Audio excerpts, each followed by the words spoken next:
Good day, everyone. I just want to go over something that maybe a lot of people don't realize or they're just not aware. With the Phantom 4 products, there's some really neat camera settings. So I just want to go over one setting right now, which is something that you can utilize immediately, and it's very easy to understand. So basically right now I have the aircraft connected. I have my DJI Go app running. I'm going to click on Go Fly. And what we're looking at here now, just a standard screen. Here's the camera controls over here. But what you want to do, I'm just going to zoom in a little bit here. And hopefully this, please focus camera. Okay, it's focused now. But anyways, there's the settings here. Click on that. And what you want to do, these are the colorization settings that I'm going to look at here. Makes for very interesting different looks in your videos or photos. It starts out there, that's a shutter thing, but you want to go to camera and then go down to here. It's called color, and right now it says none. That's because it's on the standard app settings for the camera. But let's go ahead, click on there, and you're going to be presented with all these different shooting color modes. There's 13 of them altogether, including the none. Just to run through them, there's none, true color, cinema-like, D-Log, film, black and white, cool, twilight, pale, old photo, warm, and blue, plus blockbuster. So just hang on, I'm going to put it up on screen. I'm going to show you examples of what they look like. Thanks for sticking around to look at these color settings, which you can use. Just some great stuff here. This is basically the default settings for the camera. What I can say about this, it's very the colorization is very intense. The greens are very green. It's fairly vivid. Not a bad thing. Again, it all depends on whatever the artistic look you're going for. It all really depends on lighting and conditions, etc., etc. But that's a start here. So let's take a look at the black and white setting here. Again, I mean, it is what it is. It's black and white. Something that you can apply. You can really do some neat things with black and white. Can't tell you, you need to try it. Sometimes you get some great effects. Blockbuster, it's a little bit more washed out, a little bit lighter. The intensity is not there. If you recall back to the standard setting, you can see how green the greens are. It's very intense. The Blockbuster, much different look. Let's go back to the blue. You can see the blue. Basically, it does intensify the blues. You can see the drawback, well, it all depends. Not necessarily a drawback, but whites will have a blue tinge to them. The sky is much bluer. Just compare that to the Blockbuster. You can see a difference there.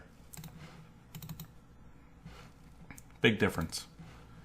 Okay, the cool, pretty much, it's a different look. Certain colors are brought out a little bit more intense. It all depends again on the lighting conditions. The D-Sign-like, or I think it's really like cinema-like.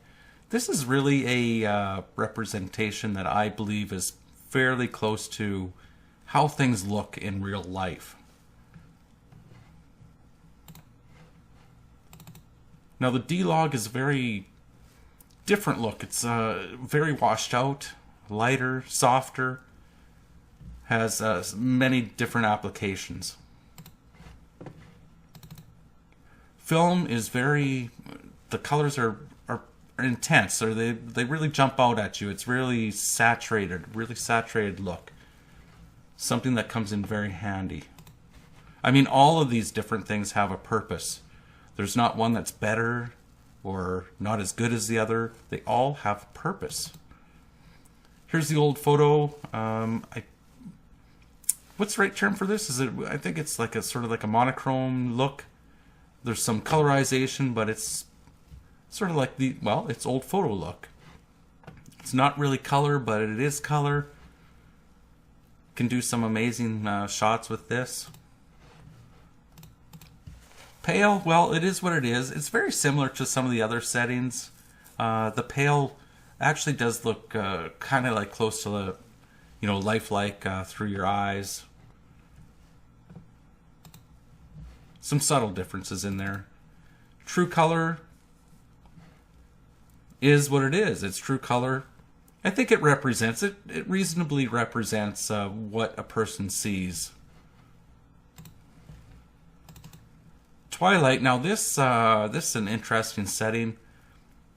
It sort of gives you that, and again, it's really dependent on lighting conditions, but it gives you that sense that the sun's going down and certain things get highlighted, especially yellows and a sunset, because you have that refraction of the sun when it's lower.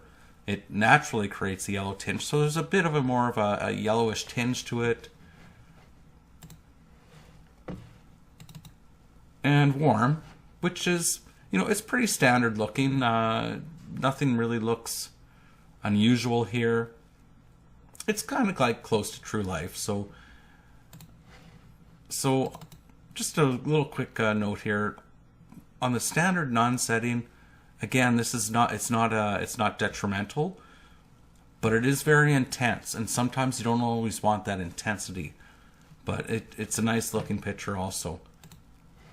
I hope this video was helpful. I'm going to be doing some more advanced videos, but this is just like a really easy start, so you can experiment with your drone, change the colorization settings.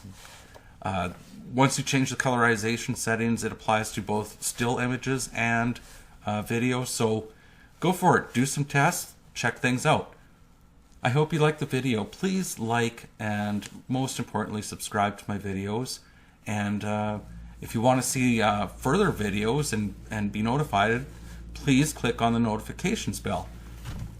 Okay. Thank you very much for watching. And I'm going to end it off with a short little video. I didn't get through all the color settings. I did a few different settings of an actual video just flying over a field in the back there, back in this area that's associated with all the pictures here. It's a nice little video. Check it out. Welcome to the K&D Enterprise channel. The best way to support me is to subscribe, so please subscribe. And also, I did start up a Patreon account for as small as $1.25. You can become a patron of mine. Check the links below. But please at least subscribe. I hope you find the info useful, helpful, and it saves you money. Thank you.